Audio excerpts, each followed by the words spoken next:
Here we are for another round of the 70s versus the 90s, and it's a two-wheel adventure when I put Sidney J. Furie's Little Fauss and Big Halsey against Simon Wincer's Harley Davidson in the Marlboro Man.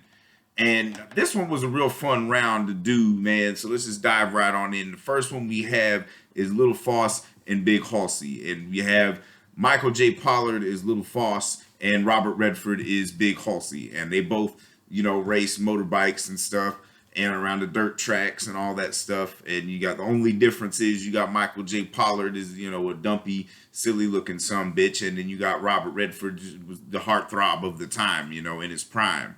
And, of course, his biggest pastime is getting trashed and fucking bitches, We see him early on, this is very like for 1970, it was one of the many films that really were just pushing the envelope as far as they could, but also you could only push it as far as Redford was willing to go, So most of the hardcore sexual stuff is kind of more alluded to as opposed to actually seeing it. We see him leaving the night after he has a devil's three-way with some sleazy photographer, and then also another night where he has a three-way with two chicks, and he just has this weird philosophy, but he just bounces from chick to chick until he ends up knocking up Lauren Hutton's character, who Michael J. Pollard refers to as just another road whore.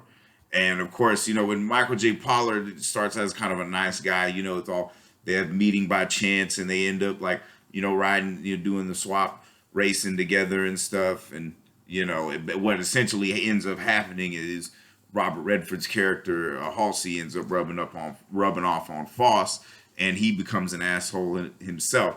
And, they split off, had their little spat.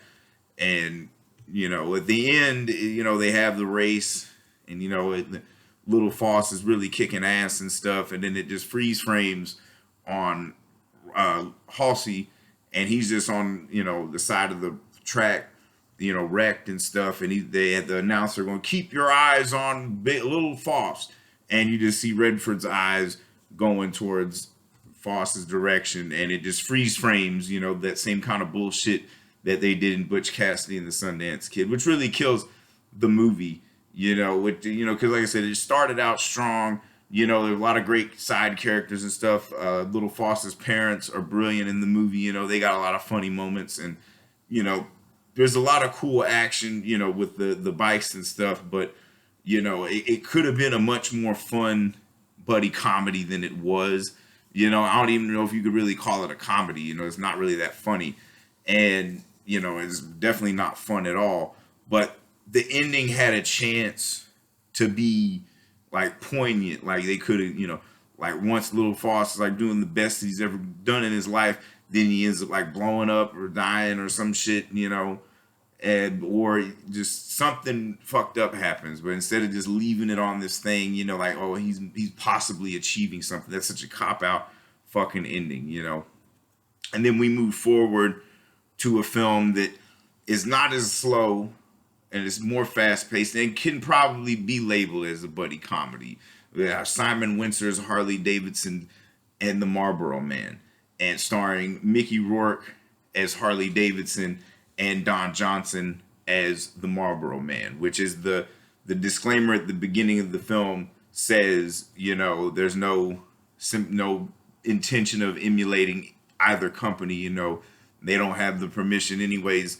And so, kind of like the shirt I'm wearing here, it's more meant as jokes than anything else.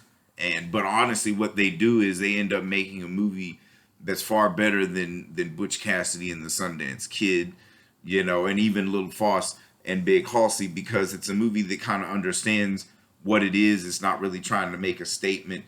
I mean, you can kind of take Mistroon as the drug angle in the film as a statement, but what it ends up being is some kind of future dystopian comic book type movie that feels like a Western, the buddy type shit that you would see.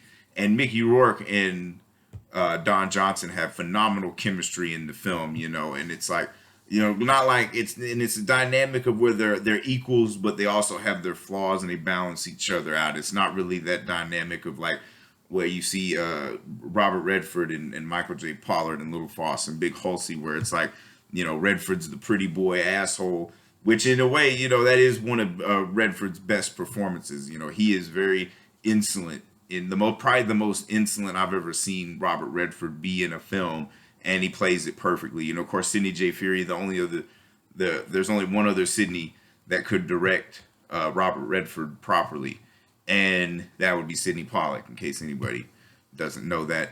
But it's more like he's kind of using Fauss, and it's kind of a malicious thing. He even like uses Lauren Hutton as just a way to get him laid and stuff, and so there's a lot of fucked up elements in that film, but it falls short on the little fucking bullshit admiration kick. Whereas like you got Harley Davidson and the Marlboro Man, not only are they doing Butch Cassidy and the Sundance Kid better than they did, they're also doing like fucking the Blues Brothers for the chrome and leather crowd, because the whole call to action shit, that Julius Harris owns this bar near the airport. They're trying to they're wanting $2.5 million for the fucking lease renewal and shit, and and you got Daniel Baldwin leading a goon squad of fucking motherfuckers with assault rifles and shit. And so it's very comic book-esque, but this is just a fun movie. This is what movies are meant to be. It even opens with a lame ass Bon Jovi song, which even that's probably their coolest song, the Dead or Alive shit, but it's still lame as fuck. But somehow, Mickey Rourke in that opening credit sequence is really badass, as opposed to like Johnny Cash did the songs for Little Fauss and Big Halsey. It's such a duo that deserved to get their own theme song from Johnny Cash, and it still couldn't make that movie badass or at least good. Yeah, it just had, like I said, a whole lot of flaws. Not to say like Harley Davidson and the Marlboro Man is like groundbreaking cinema. It's just fun cinema, and it takes all the kind of tropes of the old style westerns and shit and buddy comedies and makes it into a whole other thing. Like I said, Mickey Rourke and Don Johnson have phenomenal chemistry in the film, and there's a lot of great action scenes, and the bike stunts are far better than anything you see in Little Fauss and Big Halsey, And about halfway through Harley Davidson and the Marlboro Man, I was like, man, I probably could have put this against Butch Cassidy and the Sundance Kid, and would have been more apt. But you had the motorcycle element, whatever. But either way, I think Harley Davidson and the Marlboro Man would have crushed, and as it clearly has to go to that one this round. So the 90s take this round. If anyone's keeping score, that's 32-28. The 70s are up by 4. The 90s are catching up to them. It's shit like this. Like in a weird way, like in the 70s, you had filmmakers that they were trying to make edgy material, but then they would kind of cop out with the endings. Nobody wanted to see vile characters, have a catharsis or something. It's just, I don't know, it's weird. But like, there's nothing vile about these characters in Harley Davidson and the Marlboro Man. Yeah, they're a bit sleazy, but they got a code of conduct that you've not seen. That's probably the biggest statement in that movie is the decline of civilization and how shitty it's gotten.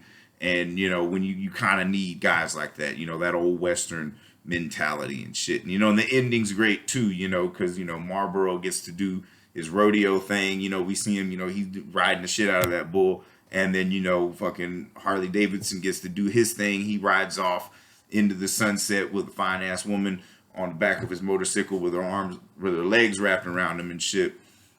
So, I mean, who couldn't ask for a more like fun movie and shit, because like at least something like Little Fauss and Big Halsey, if they'd have went, further with their stuff, instead of just, kind of dragging, very episodic type shit, instead of just making a fun movie, you could have had a wild weekend at the motocross track or some shit. But like I said, if I've said anything wrong, anything you disagree with, feel free to eviscerate me in the comments. If you have any suggestions, like shit, if you know anything that could go from the 90s that could go up against Butch Cassidy and the Sundance Kid, please let me know. I can't really think of anything at the moment. And so also, if you have any other suggestions, please, whatever the fuck, if you want to, I don't care. Like I said, this is a rough draft of the doctoral thesis. Which decade is better, the 70s or the 90s? So, and you could even help me with that. Who knows? But, it's definitely heating up. Summer's almost over, but this one's only heating up.